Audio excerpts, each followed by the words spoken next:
할렐루야.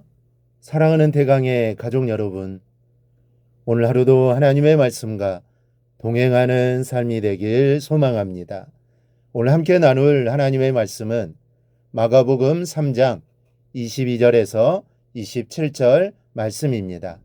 예루살렘에서 내려온 서기관들은 그가 바알세불이 집혔다 하며 또 귀신의 왕을 힘입어 귀신을 쫓아낸다 하니 예수께서 그들을 불러다가 비유로 말씀하시되 사탄이 어찌 사탄을 쫓아낼 수 있느냐. 또 만일 나라가 스스로 분쟁하면 그 나라가 설 수 없고 만일 집이 스스로 분쟁하면 그 집이 설 수 없고 만일 사탄이 자기를 거슬러 일어나 분쟁하면 설 수 없고 망하느니라. 사람이 먼저 강한 자를 결박하지 않고는 그 강한 자의 집에 들어가 세간을 강탈하지 못하리니 결박한 후에야 그 집을 강탈하리라. 아멘.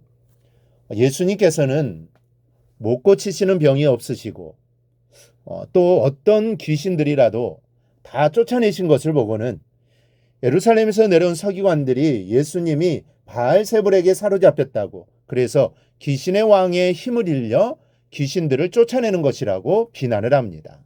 이 바알세불이란 가난 신의 이름으로 집주인이라는 뜻입니다.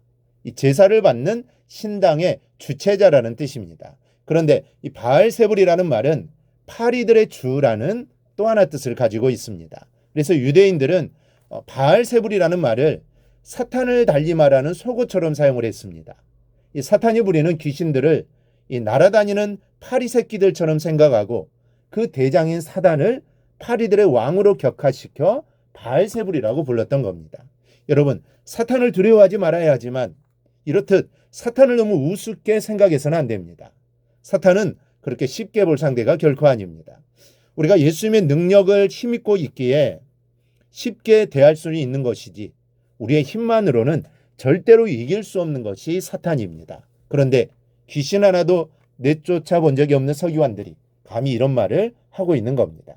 깊이 들어가 보면 지금 사탄의 사주를 받아 움직이고 있는 것은 예수님이 아니라 바로 이 서기관들입니다.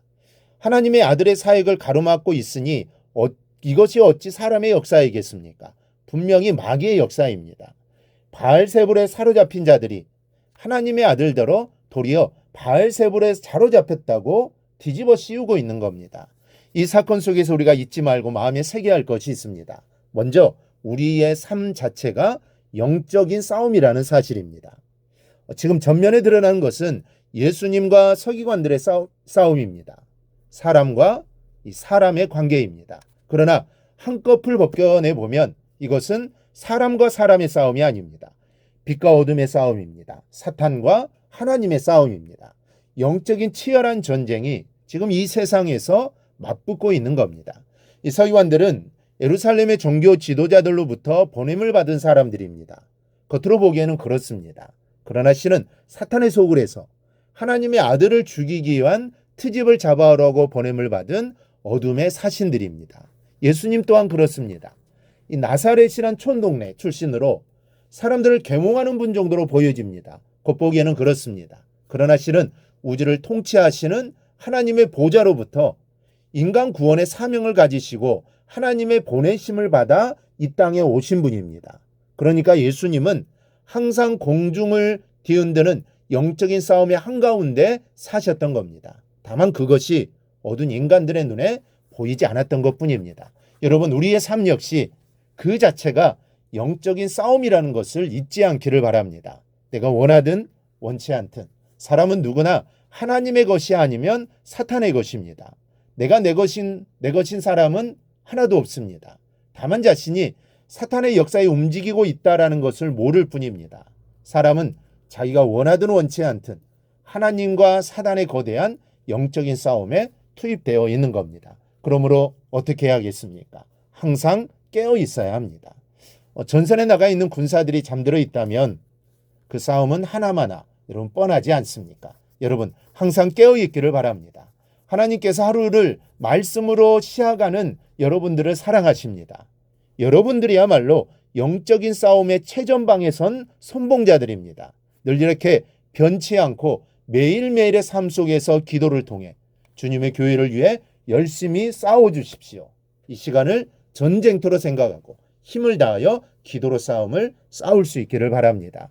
또 하나 예수님께서는 항상 죽음을 등지고 사셨다는 사실입니다. 예수님 주변에는 항상 예루살렘에서 파송된 첩자들이 뒤를 따르고 있었습니다. 22절에 나오는 예루살렘에서 내려온 서기관들이 바로 그 첩자들입니다. 어떻게 하면 예수님의 잘못을 책잡아서 해코지할까? 이것만 연구하는 사람들이 파송된 겁니다. 주님께 십자가를 지시기까지 이 사람들의 미행은 계속되었습니다. 그리고 이 사실을 예수님도 다 알고 계셨습니다. 그러니까 우리 주님은 늘 죽음의 그림자를 주변에서 느끼며 공생애를 사셨던 겁니다. 그러면서 하나님 아버지께서 정하신 때가 되면 죽으리라고 계속 마음을 다지셨던 겁니다. 여러분, 우리 주님께서 우리를 위해 항상 죽음을 등지고 사셨던 것처럼 우리 역시 주님을 위해 죽음을 각오하고 살아야 하는 사람들입니다. 우리가 그런 사랑을 받았기 때문입니다. 또한 죽음을 통해 우리에게 생명을 베풀어 주신 주님께서 자기 십자가를 지고 나를 따르라고 말씀하셨기 때문입니다. 우리 모두 이 말씀을 받았으니 이 말씀을 지키기 위해 노력하는 삶을 살아야 합니다. 우리 평생에 주님을 위해 죽을 수 있는 기회가 주어질지는 모르겠지만 그것과 상관없이 주님을 위해 죽을 각오로 하루하루의 삶을 살아가기를 바랍니다. 그런 하나님의 사람에게 주님은 늘 승리의 삶을 주실 겁니다. 주님을 위해 사는데 주님이 당연히 책임져 주시는 겁니다. 이 사실을 늘 기억하고 주님을 위해, 주의 복음을 위해 내 자신을 들여 살아가는 삶이 꼭 되기를 주님의 이름으로 축원합니다. 오늘 묵상한 말씀을 굳게 잡고 삶으로 실천하며 살아내는 대강의 모든 성도들이 되기를 축복합니다.